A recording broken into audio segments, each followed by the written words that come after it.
მოგესალმებით, მინდა გამოვეხმაურო შემდგარ ფაქტს და განცხადებას იმ საფრთხობელასი რა, საგარეო საქმეთა მინისტრად რო უზით ის მდედრი, რომ ჩვენო ევროკავშირის ქვეყნებშიო რო წავიდეთო, შესაბამის ქვეყნებსო ვიზისთვის უნდა მივმართოთო. გააჩერეს ახლა ეს პროცედურები და ვინც აკეთებს ამას, ვინც არის წარმომადგენელი ამ ინიციატივის, სწორი ინიციატივაა ეს აქამდეც უნდა გაეკეთებია და ევროკავშირის სახელმწიფოებიდან, იმიტომ რომ ქართული ოცნება არანაირ იქამდე კანონმდებლივ კი არა, მორალურ მხარესაც არ იცავს რა ადამიანის უფლებებთან მიმართებაში.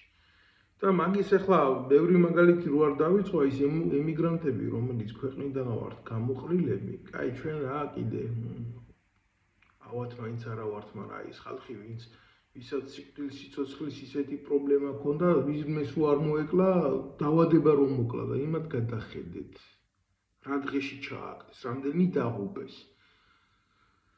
არ მინდა სამედიცინო ემიგრაციაზეც ვილაპარაკო, მაგრამ ქართველი ერის სამართლებრივი უფლებები, რომ ფეხქვეშ არის გათელი და განადგურებული, ამაზე ახლა ვინც დავას დამიწყებს, ის არის უბრალოდ ფანატი, ან იდიოტი, ან მოღალატე.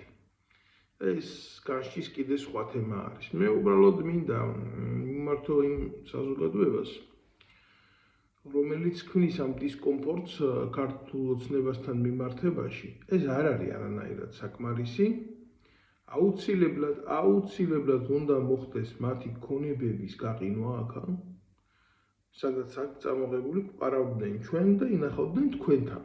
ევროპაში განსაკუთრებით, არა სხვაგანაც აქ შენახული, მაგრამ ევროპაში აქ ძალიან ბევრი, მათ შორის უძრავი ქონების სახით და აუცილებლად ეს ქონება უნდა დახურდავდეს იმ ვალუტაში, როგორც არის ფინანსური ვალუტა და უნდა გადაერჩეს ქართველებს აი აქ. აი ამ შემთხვევაში ყველაფერი იქნება გამართლებული, ეს ძარცვა კი არ იქნება, როგორც თვითონ იძახიან, ეს იქნება სამართლიანობის აღდგენა. როგორც კადაბს, როგორც სხვა დიქტატორებს ეყინებოდათ აქ ქონებები და ხდებოდა ის პრაქტიკა უნდა იქნეს გამოყენებული საქართველოს ხელისუფლებასთან მიმართებაში. საქართველოს ხელისუფლება ეს არის არაადეკვატური ძალა და მასთან ლაპარაკი არ შეიძლება. და განსაკუთრებით არ შეიძლება იმ ხალხთან ლაპარაკი, რომელსაც სამწუხაროდ ამდენი ხნის მანძილზე არ ვიცი თქვენი სახელით სარგებლობდნენ, ეს ლომჯარიები, ხიდაშელები, ესეთი შეუმდგარი ადამიანები, ასეთმა არასწორმა აღქმმა ოპოზიციური სექტორის საქართველოში მიიყვანა საქმე ასეთ პოლიტიკურ რადიკალიზაციამდე. ქართულ საზოგადოებაში დღეს ადეკვატური პოლიტიკური ძალა შეიძლება იყოს ერთი.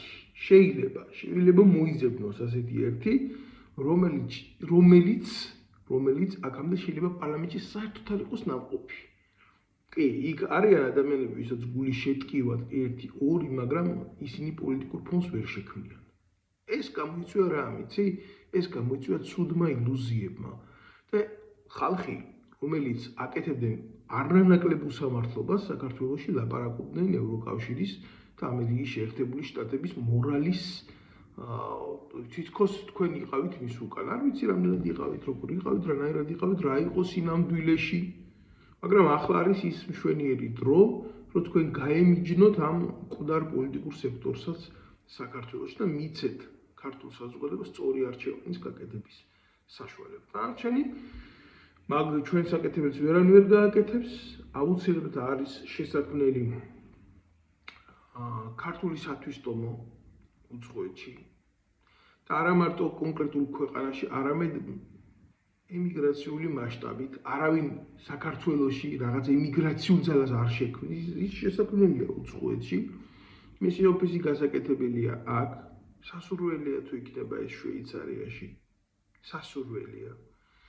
და რა თქმა უნდა, ყველა ქვეყანას, რომელიც დაასანქციელებს ბიძინა ივანიშვილის მარაზმატიკულ ჯგუფს და მის ეგრეთ წოდებულ ფინანსებს და მის გარემოცვას, უნდა კონდეს ვალდებულება, რომ აი ამ ემიგრაციის სათვისტომოს ანგარიშზე, რომელიც უნდა იყოს აუცილებლად პოლიტიკური ძალა, უნდა კონდეს ვალდებულება ის ფული ჩაიცხოს იქ. რადგან საქართველოს მართავს ტირანიული ჯგუფი, რადგან საქართველოს ხელისუფლებას არ აყავს არც ოპოზიციური ძალა, არც პოლიტიკური ძალები და არაფერი, ნამდვილმა ჭეშმარიტმა საქართველოს მთავრობამ უნდა იარსებოს ემიგრაციაში. სხვა გამოსავალი არ არის. იმიტომ რომ ჩვენ აგვიკრძალეს არჩევნებში მონაწილეობის უფლებაც, აგვიკრძალეს ყველაფრის უფლებაც და უნდა შევეცადოთ იმას, რომ აქედან გაჯანსაღდეს საქართველოს პოლიტიკური ველი, რადგან სიტყვის თავისუფლების უფლებაც უფრო მეტია, გამოხატვის თავისუფლების უფლებაც მეტია, მოწოდების საშუალებაც არის და ამის გულში არავინ არ კლავს და არავინ არ გიჭერს და საქართველოში დღეს რამე რო თქვა, ხვალ შეიძლება პირდაპირ წახვიდეთ ციხეში.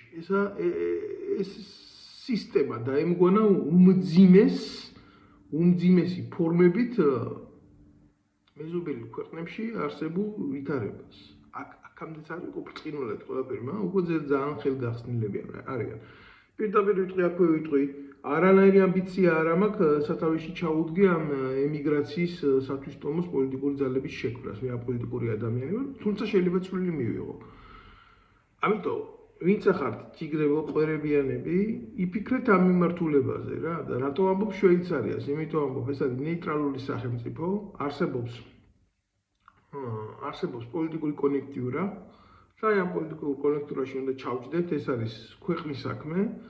ნეიტრალურ ქვეყნიდან უნდა მოხდეს ზუსტად ამ ნეიტრალური პოლიტიკური ძალის შექმნა, დაწყება და პოლიტიკური პროცესების მართვა. და უნდა მოხდეს, რა თქმა უნდა, ამ ძალის აღიარება ევროუწყებებიდან და იმ სისტემებიდან, რომელიც გმობს ქართული ოცნების მახინჯურ რეჟიმს. და დროულადაა ეს გასაკეთებელი რა. ჩვენი მხრიდანაც და მათი მხრიდანაც. რაც დროულად ეს ყველაფერი მოხდება, მით დროულად გაჯანსაღდება ყველაფერი. ასეთი რესურსით საქართველოში რევოლუცია არასოდეს არ მოხდება, როგორიც აგვაქვს, იმიტომ რომ ვერ შეძლებენ, იმიტომ რომ ეგენი ქოცები არ არიან სულელები, ნაცები და ყველაფერს დაახშობენ ადგილზე. შევარდნაძის მთავრობა არ ეგონოს ვინმე სიბიძინა ივანიშვილი და იქ ჩემპევი ძალა არ არის. ამ ნაცები კიდე ნებისმიერ მომენტში თუ რამეს დაიწყებენ, ისინი დავწყები არიან სისხლის ღურის და არა რევოლუცია სჭირდება საზოგადოებრივი ნდობა ჩემო კარგებო და ესე ვითარდება ეს პროცესი. არ ჩავყვები და არ ჩავყვები, რაცა გასაკეთებელი და რაცა მისაღწევი მაგაზე ვილაპარაკე და ბიძინა ივანიშვილის და მის გუნდს იმდენი აქვს მონაპარი, მაგი რო ჩაერიცხოს იმ პოლიტიკური გუნდის იმაზე რა ქვია ანგარიშზე, თავისუფლად შეძლებს მისი პოლიტიკური ამოცანების განხორციელებას რა, არავის მათ ცხოვრობა არ დაჭირდება. გმადლობთ.